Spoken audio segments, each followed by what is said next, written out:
క్రైస్తవ మత ప్రబోధకుడు పగడల ప్రవీణ్ కుమార్ది ముమ్మాటికి హత్యనని దోషులను వెంటనే అరెస్ట్ చేయాలి అంటూ క్రైస్తవ సంఘాలు చేపట్టిన ఆందోళనలు రెండో రోజు అదేవిధంగా కొనసాగాయి. ప్రభుత్వాసుపత్రి వద్దకు చేరుకున్న city MLA Adireddy Srinivas, SP D Narasimhakishore క్రైస్తవ సంఘాలకు నచ్చజెప్పేందుకు చాలాసేపు ప్రయత్నించారు. పాస్టర్ మృతితో ఆగ్రహానికి గురైన క్రైస్తవులు పెద్ద ఎత్తున ప్రభుత్వ ఆసుపత్రికి చేరుకుని వీ వాంట్ జస్టిస్ అంటూ పెద్ద ఎత్తున నినాదాలు చేస్తూ ఆందోళన కొనసాగించారు.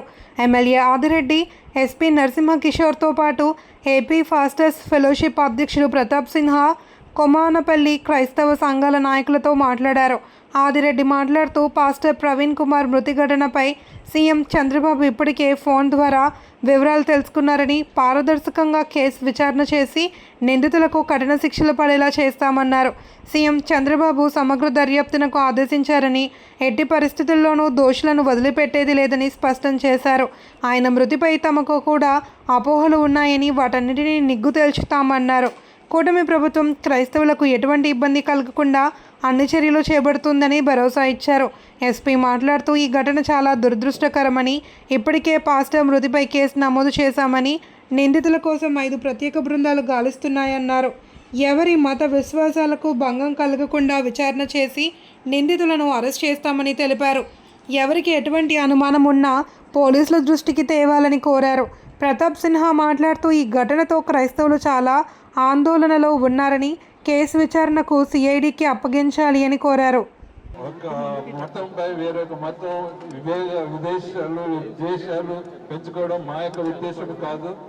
ఏ మతమైనా సరే మెలిసి మేము కలిసి ముందుకు సాగాలని కోరుకుంటూ ఉన్నాం. అదే విధముగా క్రైస్తవులుగా, పాస్టర్స్గా ఈ యొక్క దినాన్ని మా పరిస్థితి ఏమిటని ఆలోచిస్తూ ఉన్నాం. ఈ దినాన్ని ఒక బైబిల్ పట్టుకొని మేము నడవగలమా? ఒక పాస్టర్గా నలుగురిలో మేము కలిసి వెళ్ళగలమా? ఎక్కడ సెక్యూరిటీ ఉంది అని ఈ దినాన్ని మేము ఆలోచిస్తూ ఉన్నాం. కనుక మాకందరికీ ఒక భరోసా ఇవ్వడానికి ప్రభుత్వం వారు తగిన చర్య తీసుకోవాలని ఈ దినాన్ని ఎస్పీ గారిని, ఎమ్మెల్యే గారిని మేము కోరుకుంటూ ఉన్నాం. సార్, ఈ దినాన్ని నాయకులుగా మేమందరం కోరుకునేది ఈ యొక్క ఇష్యూని దయచేసి మీ మీద మాకు నమ్మకం ఉంది. సమగ్ర ఇన్వెస్టిగేషన్ మీరు చేస్తారు. మా అందరి యొక్క సాటిస్ఫాక్షన్ నిమిత్తము దయచేసి ఈ ఇష్యూని మీరు సీఎం గారితో మాట్లాడి సిఐడికి అప్పగించాలని ఈ దినాన్ని ఇక్కడ ఉన్న అనేకమైన విభాగాల తరఫున, క్రైస్తవ నాయకుల తరఫున మేము కోరుకుంటూ ఉన్నాం. మత ప్రచారకులు వారి యొక్క విశ్వాసాన్ని కోల్పోవాల్సిన అవసరం లేదు, అధైర్యపడాల్సిన అవసరం లేదు. కూటమి ప్రభుత్వంలో తప్పకుండా మీకు రక్షణ ఇచ్చే విధంగా మా కార్యక్రమం ఉంటుందని మీకు హామీ ఇస్తా ఉన్నాం. ఏదైతే ఇన్వెస్టిగేషన్ ఉందో ట్రాన్స్పరెంట్గా, ఏదైతే మీరు ఆలోచిస్తూ ఉన్నారో, మనం అందరం కూడా అది యాక్సిడెంట్ అని ముందు అనుకున్నాం. కానీ ఇంకా మనం అందరం కూడా సస్పీషియస్గా ఇంకేదైనా జరిగి ఉందన్నది మనలోనే ఉన్న అనుమానం. ఆ అనుమానాన్ని కూడా దృష్టిలో పెట్టుకునే ఇన్వెస్టిగేషన్ జరుగుతుందని కూడా మీకు స్పష్టమైన హామీ ఇస్తా ఉన్నాం. ఆ కోణంలోనే ఇప్పటికే ఎస్పీ గారు బృందాలను వేయడం జరిగింది. ఇన్వెస్టిగేషన్ జరుగుతూ ఉంది, కేసు కట్టడం జరిగింది. గౌరవ సీఎం గారు కూడా ఏం జరుగుతూ ఉందన్నది కూడా నిన్నటి నుంచి సీఎంఓ కూడా అడుగుతా ఉన్నారు. ఇప్పుడు కూడా మాట్లాడాం. సీఎం గారిని కూడా దానిపైన మాట్లాడాల్సిన అవసరం ఉందని కూడా ఆయన దృష్టికి తీసుకెళ్లడం కూడా జరిగింది.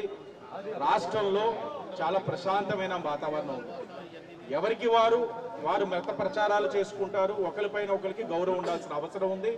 అదే జరుగుతూ ఉంది ఈ రోజు వరకు కూడా. ప్రవీణ్, పాస్టర్ పగడాల ప్రవీణ్ గారి మృతి పట్ల వారి కుటుంబానికి, వారి శ్రేయోభిలాషులైనటువంటి వారికి, అలాగే మొత్తం క్రైస్తవ సమాజానికి నా తీవ్ర సంతాపాన్ని తెలియజేస్తున్నాను. ఈ సందర్భంగా మీ అందరికీ ఒకటే నేను చెప్పదలుచుకున్నాను. పోలీస్ వ్యవస్థ ఎప్పుడూ కూడా ఈ రాష్ట్రం నుంచి చాలా గొప్ప పనులు చేశాను. చాలా విషయాలు ఈరోజు ఇంత ప్రశాంతంగా బతుకుతున్నామంటే చాలా చేశాను.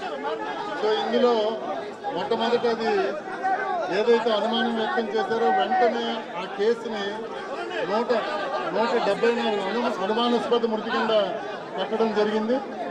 కట్టిన తర్వాత తీవ్రమైన కేసుల్లో ఏదైతే తీవ్రమైన కేసుల్లో మృతి చెందితే ఎగ్జిక్యూటివ్ మేజిస్ట్రేట్ గారు ఇంక్వెస్ట్ చేస్తారు, ఎంఆర్ఓ స్థాయి కలెక్టర్ గారికి రిక్వెస్ట్ చేసి ఎమ్మెల్యే గారు నిన్న అక్కడ మా మీటింగ్ లో కూడా హోమ్ మినిస్టర్ గారు